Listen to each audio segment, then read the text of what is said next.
Hey, I'm back for the last in the frame series. This is frame part two on the Watchmen, and we're going to apply some of the concepts from the previous video that I did on the video that on the PowerPoint that was made by somebody else. We're going to apply the concepts of enclosure and frames, enclosure and encapsulation in the Watchmen. First of all, a review. Encapsulation is capturing the moments of the story. You can think about encapsulation as what's inside the frame. In other words, what have you chose to put on that's important? Closure is the white space around the frame, or if there's not a white space, the line between frames. Those are the connections that the reader has to imagine because they're moments in time. So let's turn to the Watchmen. This, during the funeral of the comedian, is a brilliant use of closure and encapsulation. Much like the Hawkeye set of frames that was alluded to in the other PowerPoint, here you have zero closure. In other words, there really isn't anything difference between what's happened, but the encapsulation, the focus on each of the faces, is provided by dialogue.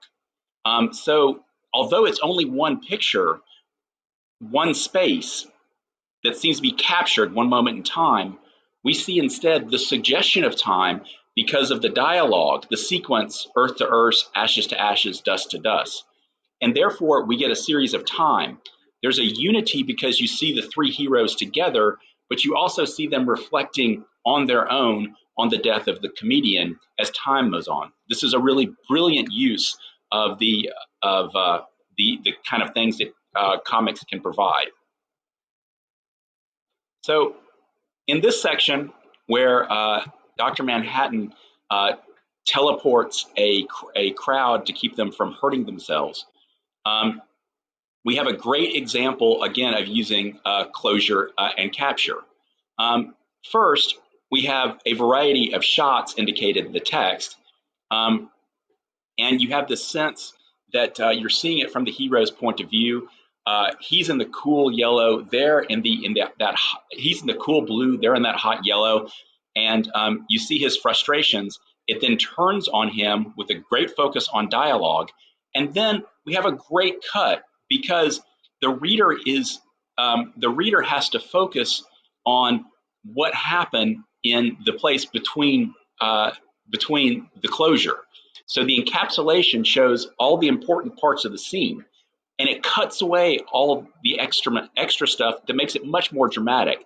So in the last frame, we have to ask these questions and visually, and that really involves us. The starkness and the power of Dr. Manhattan to do this severe action hits us with full impact because of the combination of closure and encapsulation. Encapsulation, what's focused on in the frames, and closure, what happens between them. Now, in this action scene, where there's an attempted assassination on Ozymandias, it's classic use of comic book use of encapsulation and closure. So here, things happen really rapidly. We just focus on the most crucial part of the action, so we don't waste any time being involved with the reader on details which aren't important. And also, the quick closure gives us just enough so we can follow what's happening in the fight scene, but we don't pause. We get a sense of tempo and pacing from the closure that makes it very, very rapid. And also, it's helpful because there are no dialogue. In other words, more takes out the dialogue, so we just focus on the action.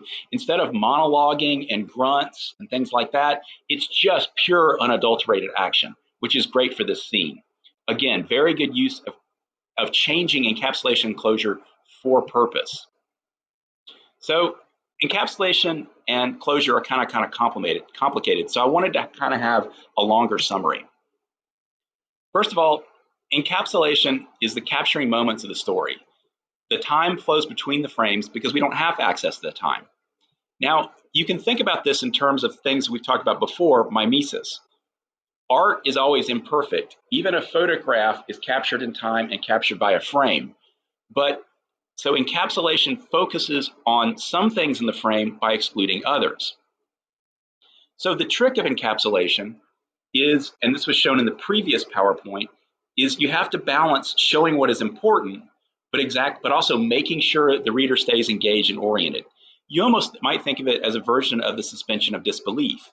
You have to make sure that you're focusing economically on only what you need for your story or scene. But at the same time, if you're too economic, you have a chance of losing the viewer, either in terms of them making them confused or they're not interested anymore. So closure then is the connection between. It's the white lines or the lines between the frames. Um, it involves the reader because the reader of the comic book has to figure out what's going on between them. That's the point. That's the hard work of the reader. So this, like encapsulation, can be manipulated for a number of effects. Depending on the effect desired, you could have no time of the closure, a lot of time between the closure.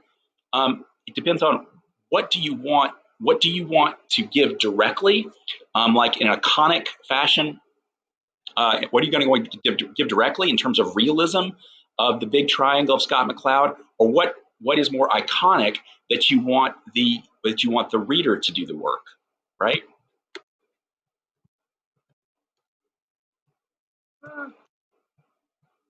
So you can almost think of closure as quick ones or jump cuts where you're going right from thing to thing, and there's very little distance between them.